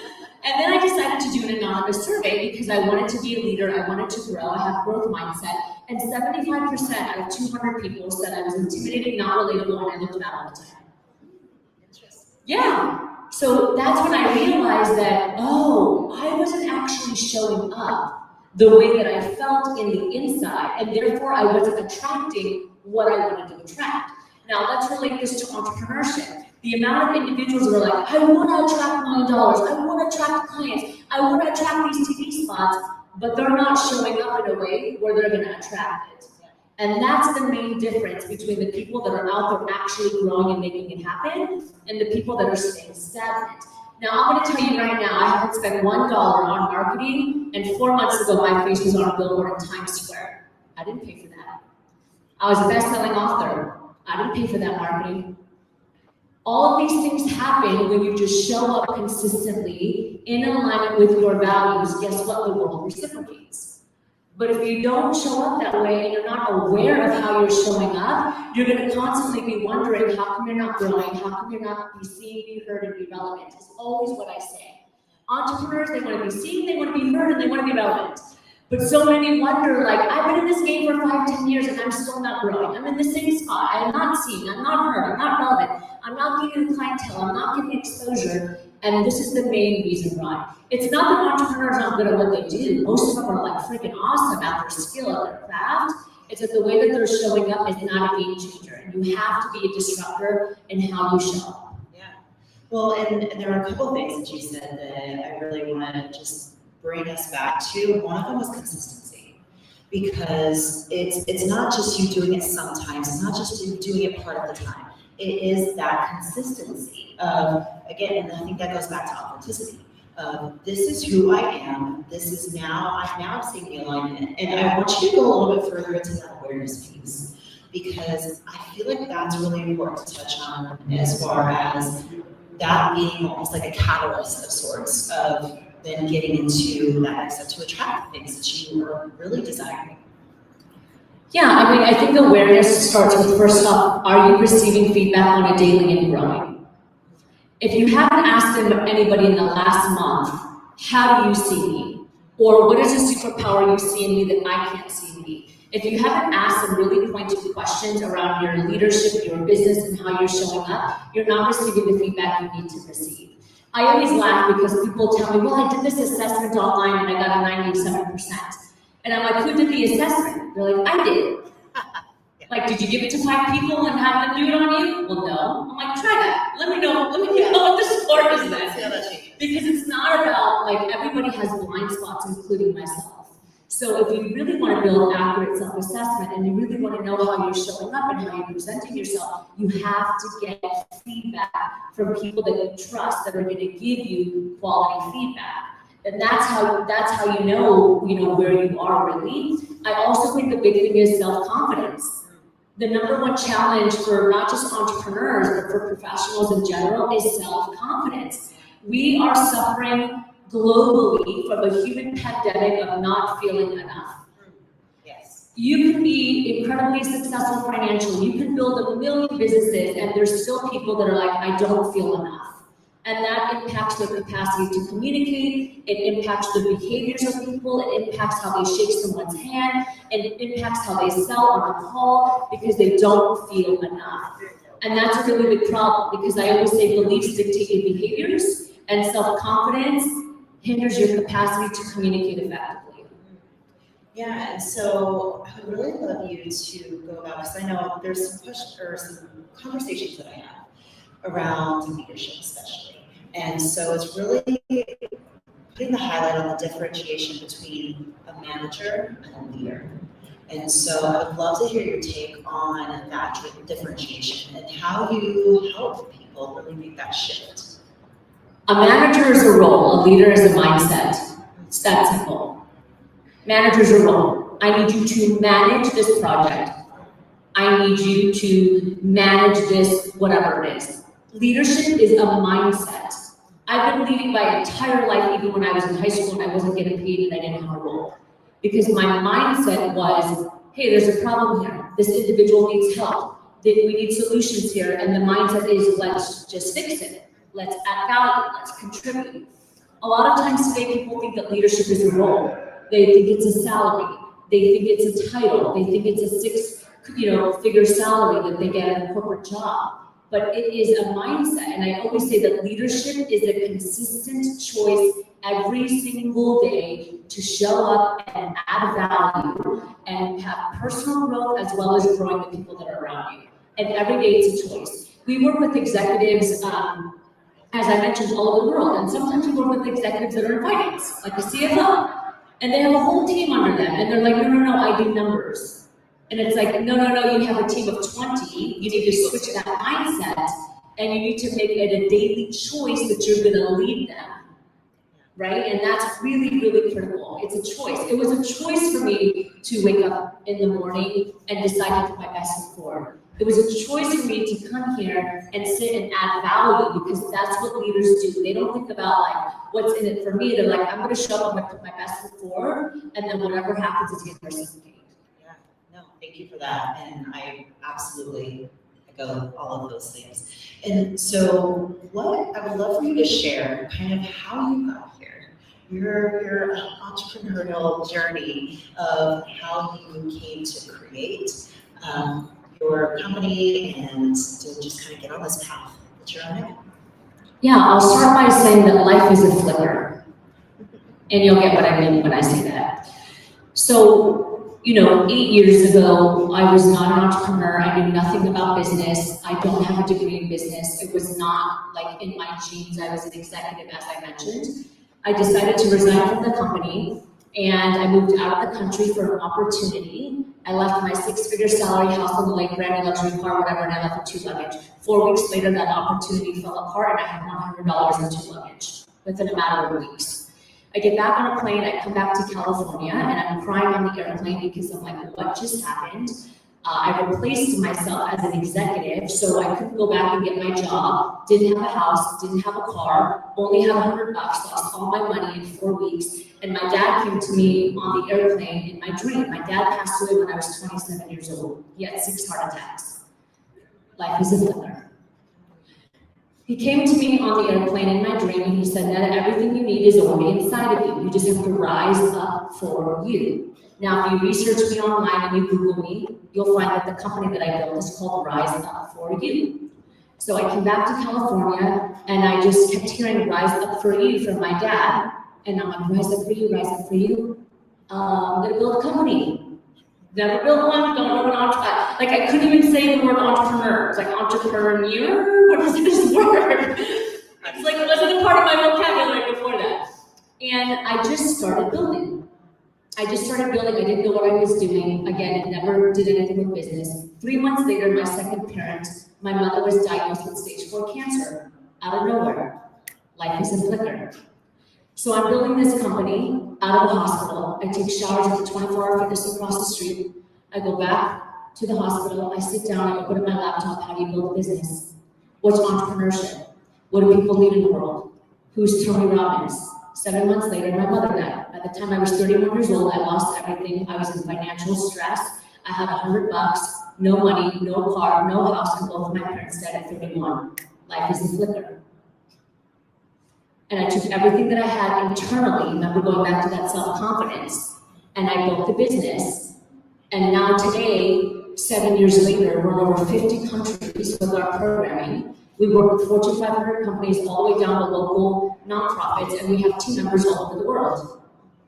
Simply because of the mindset and the leadership and the self-confidence and everything that we've been talking about up to this point. Yeah, and I love that story. That's why everybody needs to hear that. If you haven't already heard that, that's your gift. And again, for me, I feel like that's just the true essence of entrepreneurialism. It's, I don't know how I'm gonna do it, but I'm gonna figure it out. I'm gonna build the boat as I go and bring on passengers along the way. And so what in your mind is maybe kind of like the themes, if you were, or maybe the attributes or characteristics that you've recognized within yourself and others that you've worked with as this is what can really make a great entrepreneur, a great leader? What would those be? Yeah, I always go with C words because they just are so cool. So confidence is like a huge one. Every entrepreneur that I know that is really successful, they're confident. They're not, people sometimes say the word overconfident. I don't believe in that word. Because real confidence is humble, it's self-aware, it's kind, it's aware, of the things around it. So all of the great entrepreneurs that I know, they have amazing confidence. Meaning that if they fail and if they suck, it doesn't matter. Because their identity is not defined by it. They use it as research for success, like scientists. Scientists spend their whole entire life failing, but they find one solution maybe in their lifetime, and they're like, score, I got it. They look at their failure as research to success. So like the greatest entrepreneurs that I know are the same way. They're like, okay, that didn't work, so now I have research that doesn't work, right? And they just add it to the pile of research as they're building. So confidence, I would say, is a big one. The second thing that I would say that great entrepreneurs have is counsel. Meaning they have people around them that aren't afraid to tell them the truth. I think it's great to have people around you that uplift you because you need that, but you also have to have people around you that are like, hey, just so you know, you're not showing up as your best.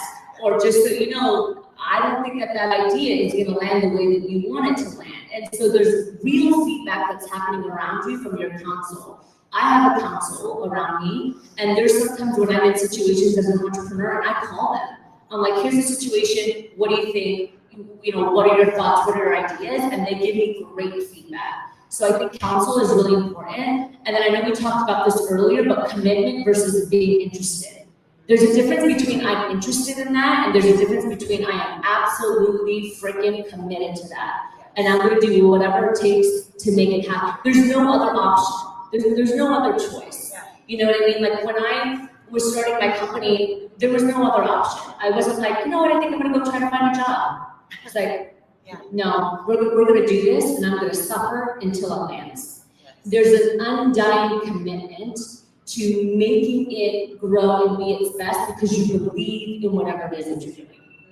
I love that. And I would really say again, it's not just one or maybe two of those, it really is the combination of the three. Because I know for myself, as I've gone through this journey, as I have worked in, with developing others in the space, it really is, again, all of those three, because you have the one that's just blindly jumps and they're taking zero calculated risk. It's just straight risk. Yeah. Like, oh no, you should do that. But again, if they had they have the confidence and, and then they're willing to go all in, but they don't have that counsel, they don't have that group of saying like, oh, maybe not that, maybe not in this way. Yeah. And so I really think it is important to really kind of pay attention and be mindful of the importance of all three of those and being like the center of that. Yep. And so I want to kind of shift gears a little bit and really kind of go more into what, I guess in my opinion, is really what your whole company is all about, and it's what you like to call the soft skills. Yeah. And you've said before, again, it's really, you can only take yourself so far unless you develop those further, right? And so I would love for you to just go a little bit deeper into, okay, what are the soft skills? What are those? And what is it that sets a person apart that really does do the developmental piece as opposed to somebody that doesn't? Yeah, especially in today's world, again, I always talk about how to be seen, how to be heard, and how to be relevant. And the reality is, I learned this when I was younger because my first career I was a performer. So I used to tour the world and do musical theater. And I remember when I was younger, when I was 19, about to audition for a tour, I walked into a room with 500 performers. And it was then that I realized, holy moly, they all sing really amazing.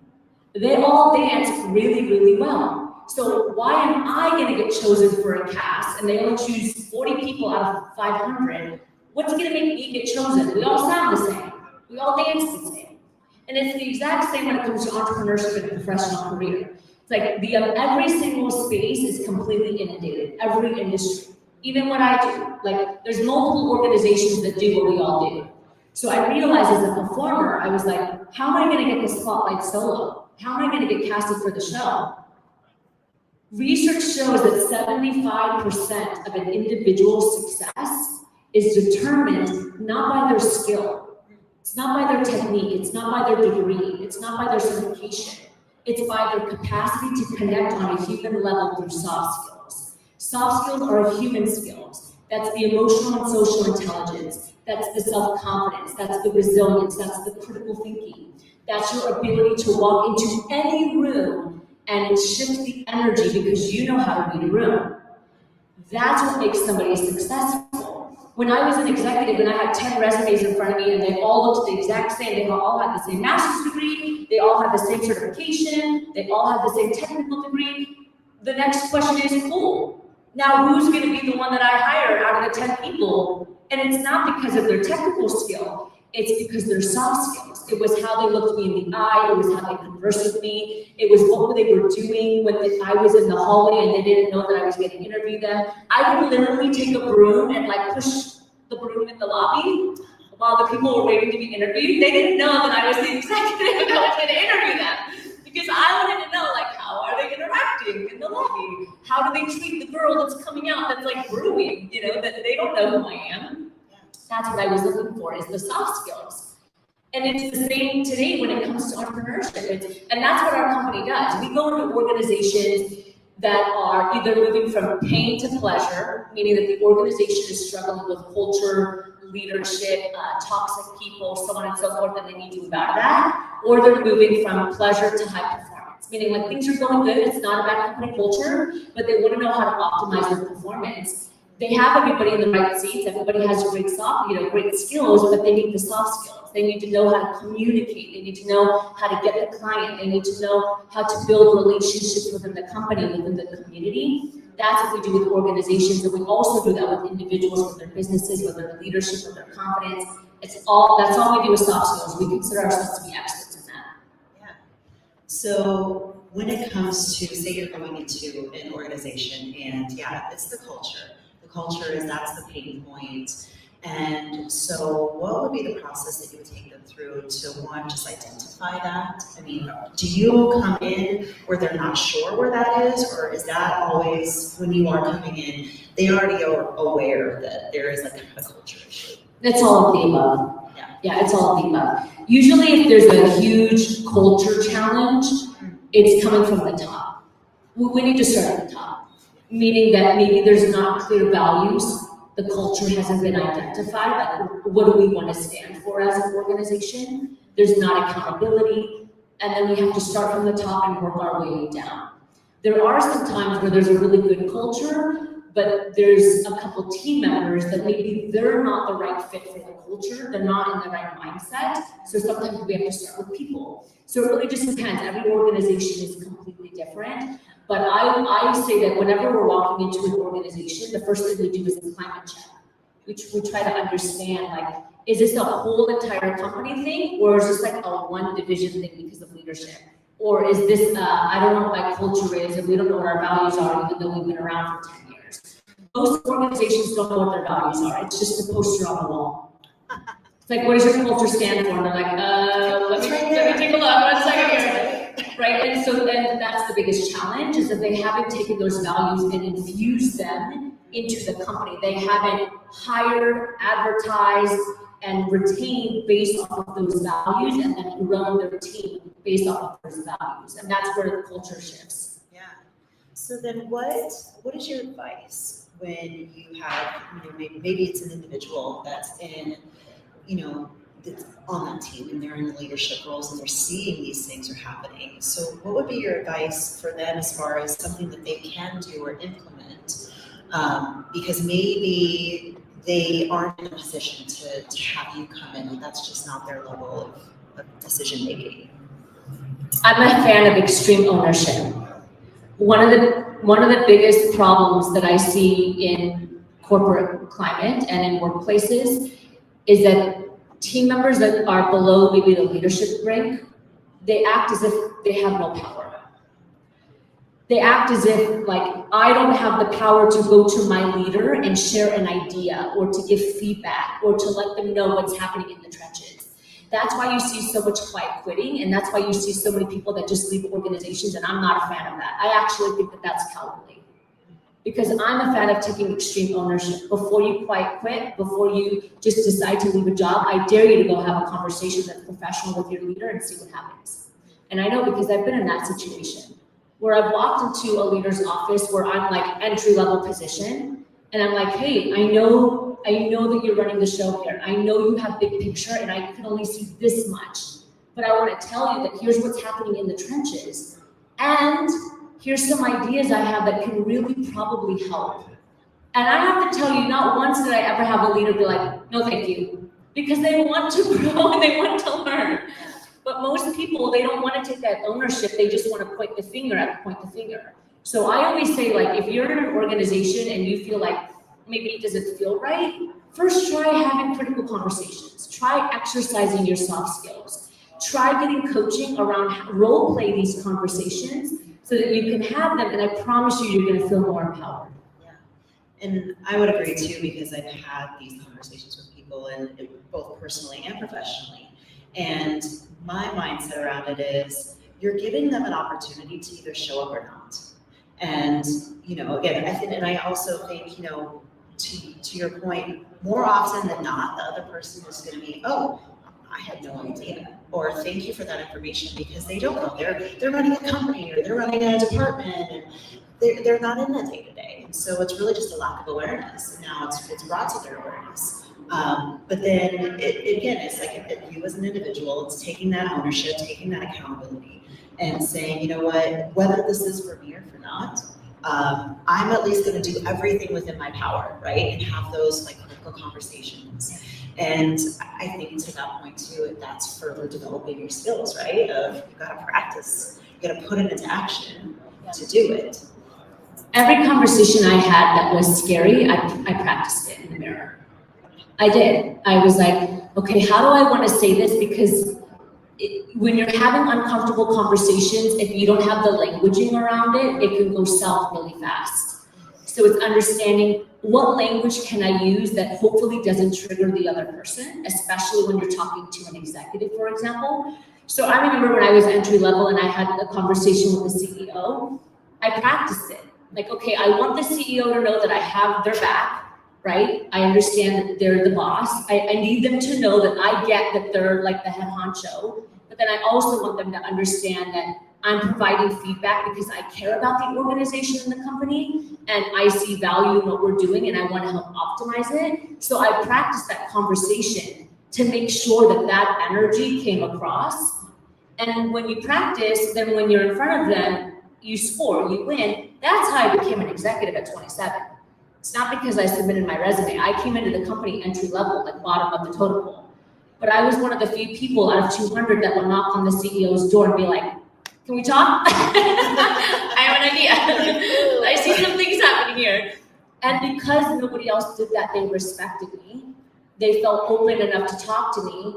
And then I remember they called me at 10 p.m. one night, and the other executives, and they were like, you need to come back to the office. I thought I was going to get fired. And they looked at me and they were like, we want you to be the executive. I was like, I've only been here 3 months. They're like, we don't care. We want you to be on the executive team. And I had the degrees to back it up, but I was only there for 3 months. They were like, we want you on the executive team. Strictly because I was able to knock on the door and say, I have some ideas. I get you're the boss. I get you're the CEO. I've only been here 3 months. But whatever you say, I support, but I'd just like to share with you some things that I'm seeing. Yeah, and I think that just illustrates such a really good point that, and you mentioned it earlier too, when they have the resumes and they all look the same, they're like, what are the differentiators? And I think, especially as a society, we really, as you know, social media has come out, and it's like you have the power behind the keyboard, and it's become fewer and farther between that somebody is actually willing to go up and say, hey, you know, I really can I give you some feedback? Can I share this one thing with you? Because we're so, oh, you know what, they know. Yeah, you know what, they know what they're doing. And I almost wonder too, almost like, what is the split? Because I feel like there are those people that, because someone is in a certain role, then that's an assumption of, oh, well, they're the CEO, so they know everything. They must know that all this stuff's happening, and so I don't need to share that because they should already know, or they don't care, you know, whatever the assumption is, or it's just that fear, right, of whatever the fear is, whatever the story is behind that. And I think that's dangerous both ways, because one, when you give that much power to somebody, first off, they're just a human being and they make mistakes. So, you know, I know we talk a lot about empathy in today's world, but I don't see a lot of empathy up. I hear there's a huge narrative of like, leaders need to be empathetic towards their team, but I'm not hearing the narrative that team members need to be empathetic towards leaders, who are also people. That's right. Yeah, a round of applause for that. Right? And so- Anybody that's ever run anything, we're like, yes. So that's a dangerous thing to be like, they know everything, they're the boss, because they're human beings and they also make mistakes, and we need to be able to look at them in that way as well. And then the other side is also dangerous, where it's like, I'm scared of them because they're just a human being. Like, there's nothing to be scared of.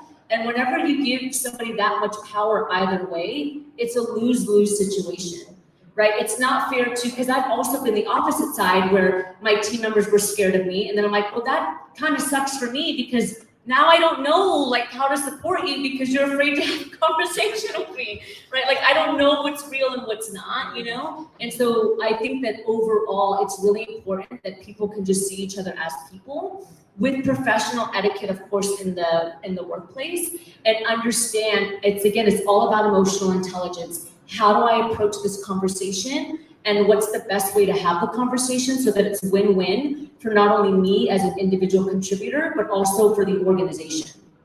Yes, absolutely. Thank you for that. Yeah. And so what are some of your favorite things that you get to do with some of your organizations that you cover? That's a good question. I like retreats a lot, like strategic planning. I love keynote speaking. I do it a lot. I keynote probably like 6 to 10 times a month around the world. That's awesome. But I like going into organizations and doing like strategic planning around the soft skills of the culture and just like brainstorming with the executive team. I also love doing just like live trainings with the team. That's really fun, especially when you see them and like I can see them virtually online, but maybe they've never met me. And then maybe they'll see me like, you know, walking around in Vegas or whatever. And they're like, you're from Rise Up For You. And I'm like, yes, I am. And that's your whole body. Yeah. So, you know, everything I do, I love, which is why I built the company. I don't separate it. It's just who I am. Even if I didn't have the company, I would probably be doing this in some way, shape, or form. So I would say it's all awesome. And I think that's when you as an entrepreneur can get to that space, right? Of I found the thing that I'm really excited about, the thing that I'm most passionate about, and then you get to build something around it. That's just, it takes it to a whole other level. And I feel, again, going back to like our original conversation of people can feel that, people can recognize that and sense that when you are being authentic. And again, they gravitate towards that of, I don't even know what it is that you do, but whatever it is, like, I'm here for it. Yeah. And so what ripple effect have you noticed over your time as you've kind of like from where you started and now you've expanded, you just expanded into Dubai recently. And so what is the ripple effect of your work that you're noticing? It's really different for every company, but I would say the biggest ripple effect that we have has to do with confidence. I mean, there are so many clients that we've worked with around the world that have had game-changing experiences because they learned how to show up differently, how to show more confidently, how to feel enough. They've grown their businesses to 6 figures because they understood that a lot of what holds us back as individuals, again, it's not the technical skill. You can have all the knowledge of the world, but if you don't have the confidence to take action, it's irrelevant. So like that's the biggest thing that we've seen is people really stepping into their confidence, and because of that, they're growing. We've also seen massive growth in corporations globally that they've learned that emotional and social intelligence, so they know how to speak to one another differently, which then optimizes the performance of the organization as a whole. And we're seeing that collectively. We have one case study where we work with a health company that's one of the largest health companies in North America. There's 4 executives. We work with one executive, which was the whole Western region. She was the only one that implemented emotional and social intelligence for her leaders. She had a 212% sales increase, 212. And when the founder asked her why, she said, well, I'm implementing emotional intelligence. And then when COVID hit, the rest of the executives only had a 12% retention rate when they went back into the health studios. She had an 87% that came back after COVID. So since we're there, we'll talk about that a little bit. What is the shift you've noticed, like post-COVID versus like pre-COVID time? And what is it, because again, I think because there's been such a heavy like mental and emotional shift, there's like a lot around, you know, mental health and that awareness. And so what is that shift that you've noticed with either just work, maybe anything that you've had to change with your processes or with your services, or just in general? I might give an unpopular opinion. As a business, that's how we got to become global, was because of COVID. So before COVID, we were in California, pretty much. And then when COVID hit, I took 3 days. I told my team, like, I need 2-3 days to pivot, to figure out how we're gonna do this. And thankfully, we did. And during COVID is when I became the best-selling author. It's when I did multiple TED Talks because we just pivoted. And going back to the panel before with the personal brand, like, I realized that, oh, we gotta build the brand online fast because there's no other way of getting it out there. But what I'm seeing with people, I would say is, again, maybe unpopular opinion, but I see us going backwards. Like during COVID, I found that people were more kind. Everybody was in like this human thing together. We were really trying to get through hardship together. And it's almost like once things opened up again, we forgot about everything. It's like we forgot about it all, and then, you know, we kind of fell back into bad habits that aren't the greatest when it comes to the workplace or for the community or for the leadership. And remember how I said life is a flipper earlier? And that's the thing that I wish people understood more, is that your life is a flipper. And you really have to remember every day to show up as your best, because you don't really know what's gonna happen. I mean, look where we are right now in the world. Like, we have global war challenges that are happening. Artificial intelligence is coming. We have the highest suicide rate we've ever seen in the United States of America across every generation, by the way, not just kids. Elderly and also professionals that are middle age.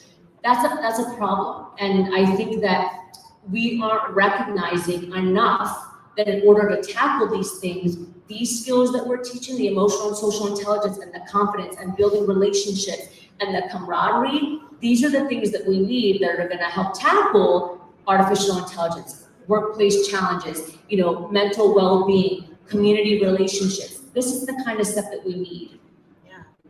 Yeah, and so for you, because you do work with individuals in developing both their personal and professional just development and skills and all of those. And so how do you help entrepreneurs and executives, and I hate work-life balance, like that's like nails on a chalkboard for me. So I liken it more to like a harmony or a flow. And so how do you help them find that? Again, it all comes back to values. And the reality is you're always gonna have one that's like a little bit tilted, and that's okay. The challenge is that when you're only focused on one thing and you lose everything else when that's happening, that's not a winning game. So it comes back to values. So, okay, for me, if you were to ask me what are my top values in life, I would say God first, my faith, that's a non-negotiable. I'm number 2, me. Mom, mind, body, soul. Because if I'm not good, then nothing else is gonna happen, right? Then number 3 is my family, and then number 4 is my business.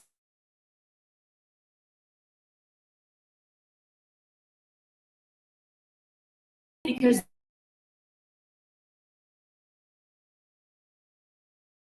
work, but every day I pray and I have my faith, and I don't not do that because I have a career that I'm trying to build. Right? I'm number 2. Every day I work out, every day I meditate, every day I write my journal, every day I do things for myself. I don't let that go because I'm building a career. Career is number 4 on my list, remember. So if I were to ask you what your top 4 things are, top 5 things are, I can guarantee that most people are gonna put making money in their career maybe number 3 or 4. But then they live their life as it's number 1, and then everything else goes to waste. They're not in alignment with their values. It is possible for you to have it all. And I think that we live in a world sometimes where we're like, no, you have to do only this in order to be successful. And I don't believe that narrative.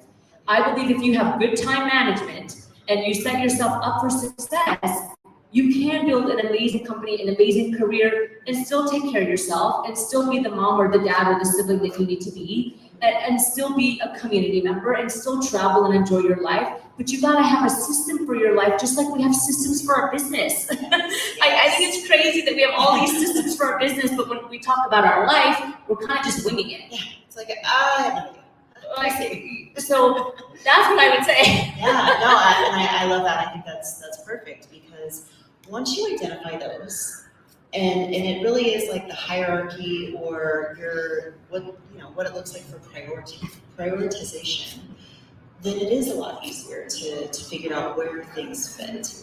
And so, yeah, that's perfect. Thank you. Yeah. Yeah. So when it comes to just more of the personal side, because you do a lot of work in that space too, not just for teams and leaders, but really at the personal level. And so what does some of that look like as far as like when somebody comes to you, like what is the driver of them coming to you, and then what are kind of more of the themes that you notice that you're working through with people? Yeah, so when people come to our company on a personal level, my main focus is executives in business, but when people come to us for that, we have a team that supports them. It's typically confidence. Yeah. It's confidence. It's every year we ask thousands of professionals, thousands, not hundreds, what their number one challenge is. 83% say self-confidence. 83%. That's a huge number. That's imposter syndrome, perfectionist mindset, not feeling enough, the monkey chatter that's in your head. You know you want to do something, but you're afraid to take action, so that you don't do it. It's not procrastination. It's resistance because your beliefs are blocking your blessings.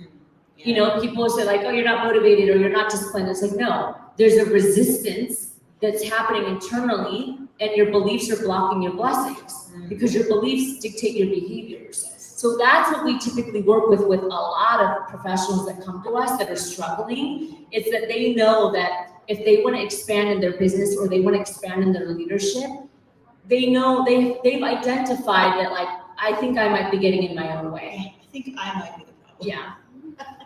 Well, and I feel like that's just such a humbling space to be in, right? And so, it's you can only really work with those people, because it's not you coming in and it's like you're like, okay, we gotta improve, we gotta work on these things. It's just not gonna happen.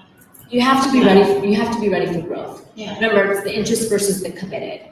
You have to be willing to say, all right, I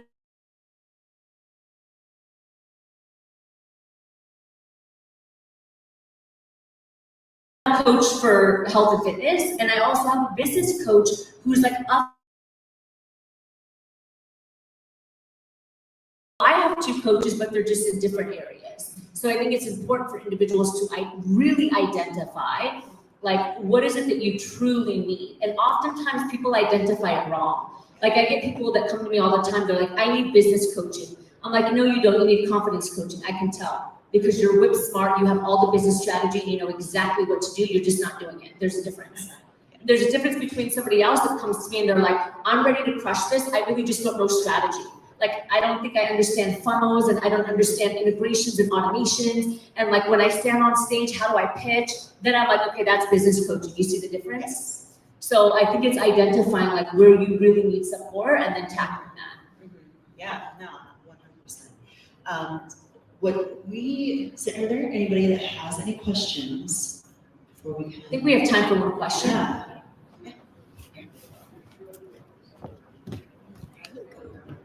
Yeah. So in working with early stage founders, we know that they generally are solo, and then they start to grow and scale their companies. And sometimes they are overly confident, where it's in denial that I'm telling everyone everything's going amazing, I'm putting on a facade, but behind the scenes it's like it's on fire. And when that leader itself is in the room, it's hard for them to acknowledge like the feedback. And so it's the problem, and the team is trying to get them aligned on how it's going to work. What are some thoughts and recommendations for someone in that position where, you know, they're almost in denial, trying to get the assistance so that they can grow further? Yeah, that's a great question. It's going to go back to confidence. So I wouldn't use the word overconfidence, because I don't believe that you can be overconfident. I would use the word overcompensation. Typically, when people don't feel confident, they overcompensate. Like, yeah, everything's great, but in the inside, it's not. And so true confidence is able to say, like, okay, Rise Up For You is a very successful business. There's been times where I'm like, are we gonna make payroll? Because that's the reality of entrepreneurship. That's the reality of business, right? True confidence isn't me sitting, or fake confidence isn't me sitting up here and being like, oh yeah, we've crushed it every month. No, we've had months where I'm like, wow, we're in the red this month. And then the next month it's amazing, right? So it's confidence. It's why are you showing up that way? Is it because you're afraid of what people are gonna think about you? Is it because you're afraid that people are gonna judge you? There's always a belief behind a behavior. So when someone behaves that way, it's because they're not comfortable in their own skin and they're really not comfortable with their circumstance, right? So they inflate things, not because they're confident, but because they're afraid of how people are gonna perceive them. And I get it, because when I first started my business, I had some of those moments where I would say something in the very beginning and then I would go home and be like, why did I say that? Like, that's not true, I'm struggling. And I have to have a conversation with myself. I'm like, get it together, like, just be you. And the minute I made that flip, people helped me more. They were like, I got you, I have an idea for you. But when you like try to put on this show, then no one can really help you because they don't understand if you're really being true or not. So it's definitely a confidence thing, and the more like even now, like again, thankfully, knock on wood, we do very well as a business. When I meet somebody that's building their business and they're like, it's really hard, I'm like, I totally get it. Let me share a strategy with you because I've been there. You know what I mean? You open the doors for more support. Thank you. Anybody else? So one more. Awesome. Okay, well, thank you so much for all of this. I just always love to hear all of your insights and wisdoms. And again, I think there's just power in vulnerability and being able to really share your authentic journey and not just put on the face and put on the show that, oh yeah, I have all the answers, I know it all, I'm killing it everywhere. And again, I think that's just what makes you relatable. Yeah. Thank you. And if you don't mind, if you guys are interested, you can head over to our website, riseup4you.com. There's a bunch of free stuff there. We have a confidence masterclass for free. We have a success kit for free. We have a culture kit for free. We have a ton of stuff. And then follow me on social media as well, Natalina Nasruddin, and I'm always putting new content. Yes, we'll be sharing a lot of things too to get you plugged in and all of that. So thank you so much. Yeah, you're welcome. Thank you, everyone. All right.